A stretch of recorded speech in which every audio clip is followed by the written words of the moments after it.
मैं ये समझना चाहती हूँ कि कल जम्मू कश्मीर में, हरियाणा में जिस तरीके के नतीजे आएंगे, और फिर मैं कहती हूँ कि कांग्रेस जो मजबूत स्थिति में फिलहाल दिख रही है, बाकी तो नतीजे बताएंगे जो होना है, लेकिन आपको लगता है कि एक नैरेटिव, एक पर्सपेक्टिव आने वाले चुनावों के मद्देनजर इन पार्टीज को लेकर बहुत ज्यादा बदलेगा, इनकी लीडरशिप, इनके चेहरे को लेकर बदलता हुआ नजर आएगा, और अपने आप को एक मजबूती के साथ प्रोजेक्ट करने की स्थिति में जीतने वाली पार्टी आपको लगता है ज्यादा प्रेजेंट कर पाएगी? पूर्णिमा जी, एक तो जो आपका पुराना प्रश्न था उसका मेरा उत्तर अधूरा रह गया था, वो मैं देना चाहूंगा। जो मैं ये कह रहा था कि जो छोटी पार्टीज हैं, आईएनएलडी हो गई या जेजेपी हो गई, मुझे नहीं लगता आईएनएलडी सिर्फ एक सीट ले जा सकती है और जेजेपी तो जीरो पे रहने वाली है।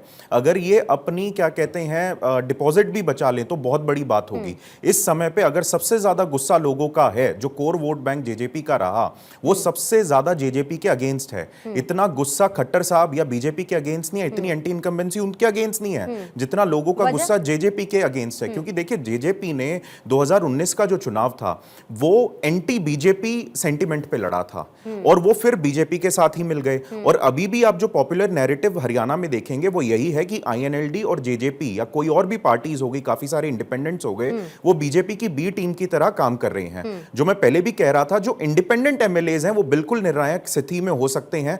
जैसा कि अभी एग्जिट पोल्स आ रहे हैं, जो हमारा भी अनुमान है, देखिए लिबरल ये होगा कि हम कहें कि कांग्रेस 55-60 तक पहुंच जाएगी, लेकिन कंजर्वेटिव लेके चलें तो थोड़ा बहुत हंग असेंबली हो सकता है, लेकिन still Congress will be the single largest party in Haryana. And अगर जो सीएम वाली भी बात थी, जो हम काफी डिस्कस करते रहे हैं, शैलजा जी बनेंगी, हुड्डा साहब बनेंगे, कौन बनेगा, अगर देखिए बहुमत के बस करीब रहती है कांग्रेस, तो कांग्रेस रिस्क नहीं लेगी, तो हुड्डा साहब का सीएम बनना बिल्कुल तय है। सबसे ज्यादा मेहनत उन्होंने करी है और कहीं ना कहीं ये चुनाव भी हुड्डा वर्सेस अदर्स ही दिख रहा था कि एक तरफ कांग्रेस का खेमा हुड्डा साहब ने संभाला हुआ था और बाकी तरफ सारी पार्टीज और सारे नेता लगे हुए थे। और दूसरा, इसमें मैं कांग्रेस की एक और तारीफ करना चाहूंगा कि देखिए, जो हवा भी बदली है और जो कांग्रेस का नैरेटिव भी बदला है, उन्होंने शैलजा और जो हुड्डा वाली जो फाइट थी उसको कितना अच्छे से मैनेज किया। और अशोक तंवर का लास्ट टाइम, मतलब लास्ट मोमेंट पे बीजेपी जैसी पार्टी को ये नहीं पता चला कि वो उनकी रैली करके आ रहे हैं, फिर एक घंटे बाद ही कांग्रेस में, सवा घंटे पहले बीजेपी के पक्ष में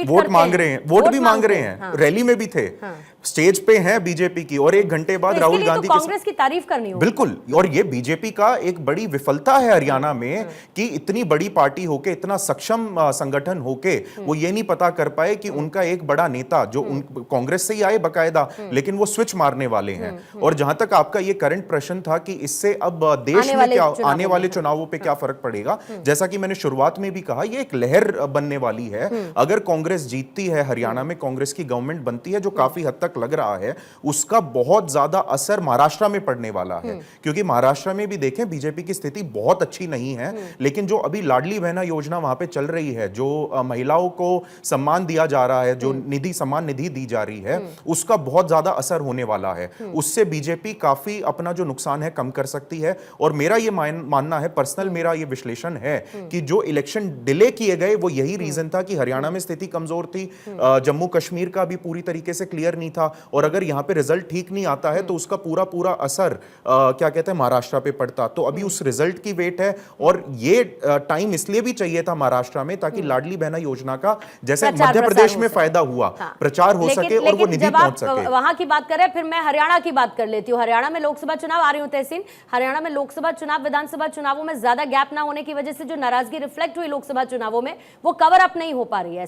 ऐसा भी लगता है विधानसभा चुनावों तक उसको कवर अप नहीं कर पाने की स्थिति में एक पार्टी नजर आती है। तहसीन जल्दी से जवाब देंगे, लेकिन ये कहते हुए कि आजकल लगता है स्ट्रैटेजिक जो आपके पार्टनर हैं, जो कांग्रेस को आजकल सलाहें दे रहे हैं, बहुत इंटेलिजेंटली दे रहे हैं, मैं ये कहना चाहूंगी। आप मानते हैं? जी जी, खास करते अशोक तंवर जी का। देखिए, मैं इस पॉलिटिक्स का पक्षधार नहीं हूं जो भाजपा करती हो, जो इस वक्त हुआ, लेकिन अगर ये तो नहीं हो सकता कि एक ही पार्टी करे फिर कोई और ना करे, तो ये एक बार ये गंद फैल जाता है तो सबको करना पड़ता है। अब अशोक तंवर जी जैसे बड़े लीडर जो है, उनको हमने लिया है, भाजपा को पता ही नहीं चला।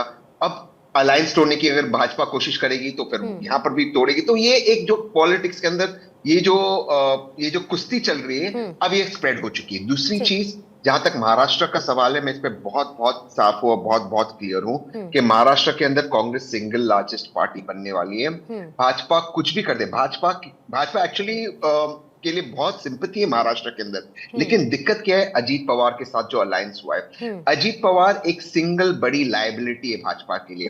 इनफैक्ट फडणवीस जी बहुत अच्छे मुख्यमंत्री थे, मैं हालांकि कांग्रेस सपोर्टर हूं, मैं मानता हूं बहुत अच्छे मुख्यमंत्री थे, लेकिन अगर फडणवीस जी हाफ मुख्यमंत्री उप मुख्यमंत्री हो गए अजीत पवार जैसे व्यक्ति के साथ, तो मुझे लगता है भाजपा के जो ट्रेडिशनल वोटर्स है वो इतना नाराज है भाजपा से। आप कोई भी स्कीम कर लो, कोई भी स्कीम, जो नाराजगी है भाजपा से वो इस बार वापस आएगी जैसे लोकसभा में आई ऑन द बैलेट, क्योंकि Ajit Pawar is unacceptable in Maharashtra politics. लोग अब तक नहीं समझ रहे अजीत पवार का क्या रोल रहा है। और मैं एक चीज कहता हूं, कांग्रेस को डिस्ट्रॉय करने में वेस्टर्न महाराष्ट्र में अजीत पवार की भूमिका रही है। मैं हमेशा अजीत पवार के खिलाफ रहा हूं, जब वो एनसीपी में भी थे कांग्रेस के साथ, और आज आई एम हैप्पी कि वो चले गए। वो एक लायबिलिटी है, मैं ये बहुत स्ट्रांगली मानता हूं। ठीक है, जल्दी से सिंह साहब अपना काउंटर रखेंगे, मेरे पास अंतिम के 2 मिनट है सर, इसीलिए 30 सेकंड का टाइमर रखेंगे सिंह साहब के लिए। तसीम पूनावाला साहब, आपको भजनलाल जी भूल गए।